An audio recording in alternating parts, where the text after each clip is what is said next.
اعوذ باللہ من الشیطان الرجیم بسم اللہ الرحمن الرحیم اللہم صلی علی سیدنا مولانا محمد وعلی آلہ وصحبہ وبارک وسلم۔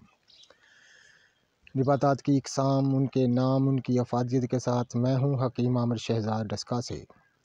ناظرین کرام، اس لیے میں کہتا ہوں میرا چینل سبسکرائب کر دیں، بیل آئیکن کو دبا دیں تاکہ ہر نئی آنے والی ویڈیو کا نوٹیفیکیشن آپ کو ملتا رہے۔ اس وقت میں کھڑا ہوں ایک انار کے پودے کے پاس۔ اکثر آپ نے انار تو زندگی میں کئی بار کھایا ہوگا، تو یہ اس کا پودا ہے۔ اس کی خاص فائدے میں آپ کی خدمت میں عرض کرنے جا رہا ہوں۔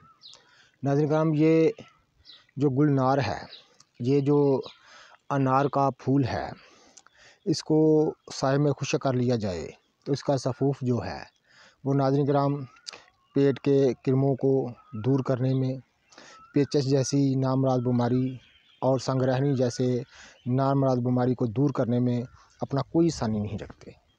تو ناظرین کرام، اس کے پتوں کا پانی، یعنی یہ جو اس کے پتیاں ہیں، اس کا کوٹ کر اس کا پانی نچوڑ کر نکال لیں، اس میں پھٹکری سفید جو ہے وہ تر کر کے اس کو توے پر کھل کر لیں تو وہ دانتوں کے لیے اس سے اچھا دانتوں کی دوائی کوئی نہیں ہے۔ ماس خورا اور دوسرے جملہ امراض دانتوں کے لیے بڑی لاجواب ہے۔